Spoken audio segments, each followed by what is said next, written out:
Hari abantu benshi bibaza uburyo ushobora kuzigama data zawe ukoresha, izo data ukajya uzikoresha igihe uzishakiye, ugafungura application igihe ubishakiye. Iyo application ukoresheje akaba ariyo ikurura megabyte. Izindi dore uko ushobora kwirinda gushyirwa muri groupe WhatsApp n'uburyo ushobora gukemura ikibazo cya network yawe nkeya.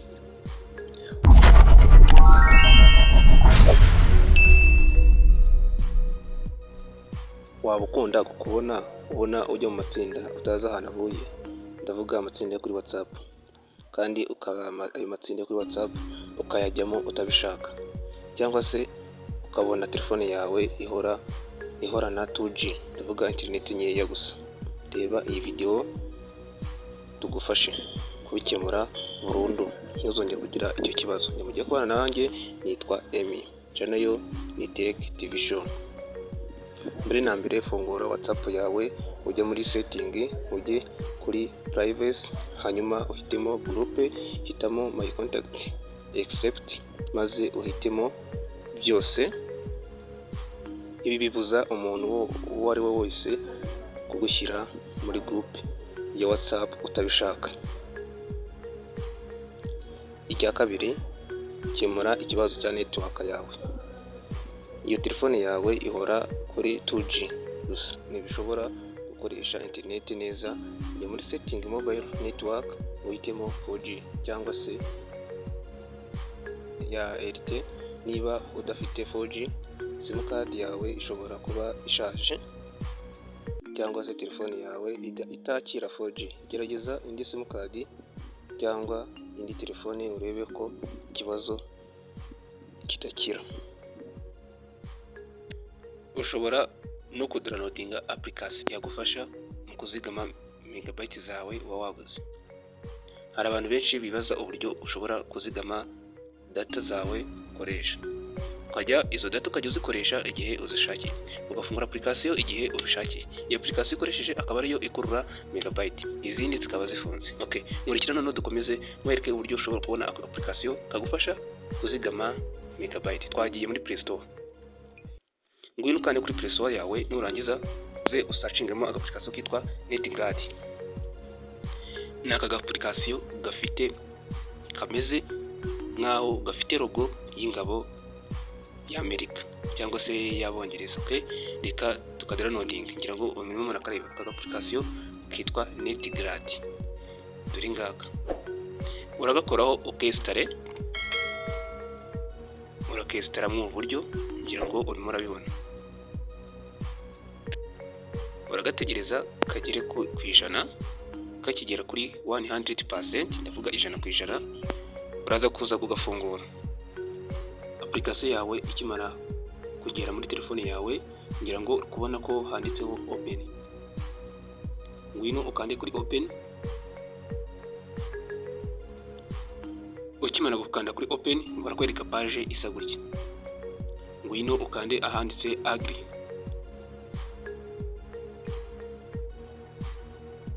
Ngira ngo application yawe gufunguka imeze gutya. Ukimara gufungura iyi application, nta kindi kintu uza ugakora hano, uraza ufungure ino buto iri hejuru ifunze. Ibuto iri hejuru ifunze, uraza uyifungura.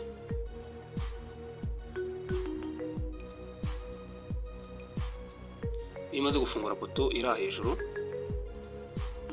ngira ngo gutya uraza ukande hano handitse do not ask again, kade okay, uretse gato. Ahana ni ukuyihereza ubushobozi kugira ngo bajye accessinga kuri batiri, urumva, y'umuriro. Ntabwo iry'umuriro igufasha ahubwo kugira ngo application zawe zitamara umuriro, kandi ugakoresha application ushaka. Iyo wakoresheje application, iyo uvuye muri application imwe usigaye ifunze, ukajya mu yindi, noneho ukaza kugaruka kuri application nayo ikagira ute igakora. Kandi mbere tugiye gushakamo NetGuard. Dukande hano,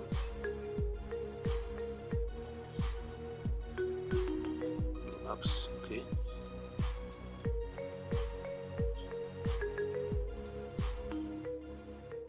Hano ushakamo application yitwa NetGuard.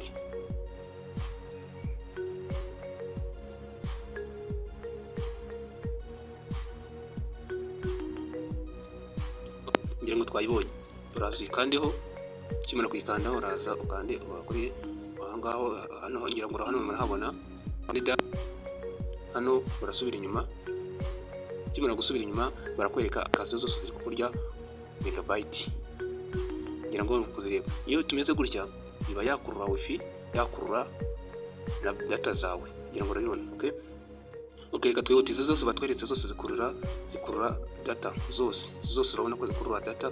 Telefone yawe iyo uyicanye network zikaba zifunguye, izi application zose zitazi updating zikata zikukurura megabyte. Wasanga waguze nka bando imwe iminota 30, bando ukabona kubona bakwarikiye 80%. Okay, twagiye.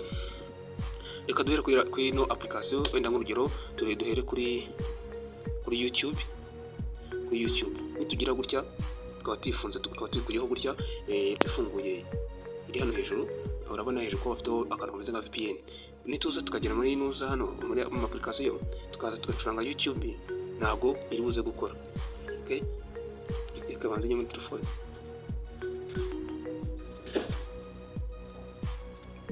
Okay, reka tuze dushake YouTube.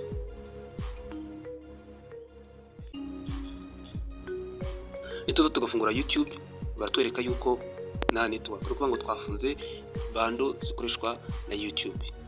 Gutya bimeze, ntabwo YouTube yakora, byaguma gutya mpaka bakatwereka yuko nta internet dufite, ngira ngo muri kubibona. Noneho nituza tukagaruka kuri application, tukagaruka kuri application, nituza tugafungura izi tukaza application, tukagaruka kuri YouTube,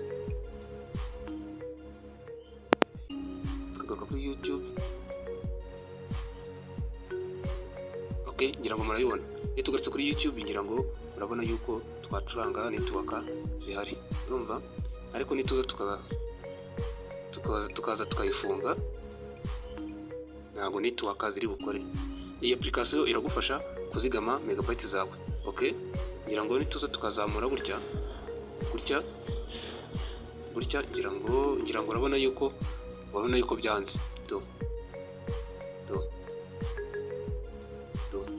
Byakwigumira gutya gusa, urumva.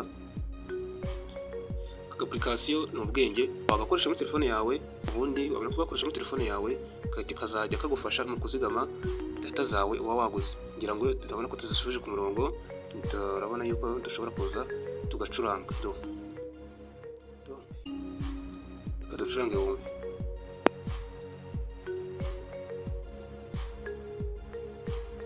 Ku munsi w'ejo numvise ijambo riri inspirational cyangwa se ngira ngo muri kubibona ko gakora.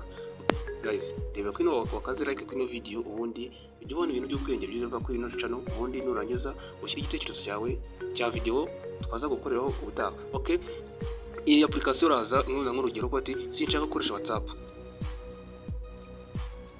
sinshaka gukoresha Twitter. Izi application zose reka benzi zifunze umuriro mfitemo ari mukeya, sibyo? Izi zose zikurura data zikakurura n'umuriro. Kaza mwereke tukazikora gutya, tukaba tuzifunze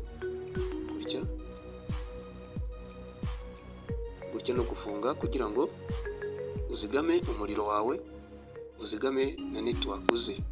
Ni ukuvuga ngo ibi byose bikurura network biba bikurura umuriro, sibyo?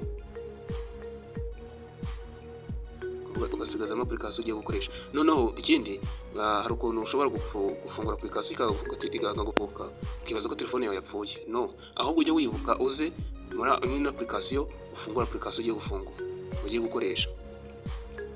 Urabona yuko izi application turamutse tuzigiyemo tuzifunze gutya ntabwo byakunda, ntabwo zakora. Ukibaza ko telefone yapfuye cyangwa network utazifiteho, ujye wibuka uze ugaruke kuri ino application uyifungurire internet, kuko ni wowe ubifitiye mu burenganzira. Kandi mu gihe ugiye kubikora gutya, hara hejuru ugomba kuba hafiteho VPN. Ino buto y'ahangaha imeze gutya ifunguye gutya, nubwo iyo bifunguye gutya uba bihaye ubushobozi bwo gukoresha. Niba wungukiye muri ino video, kanda like, usangize abandi, kandi wibuke gusubira hano ugaruka kureba andi masomo yacu tuba twashyizeho igihe cyose, kandi wandika igitekerezo cyawe muri comment. Wahuye n'ikindi kibazo watubaza muri comment tukagusubiza vuba nta kibazo.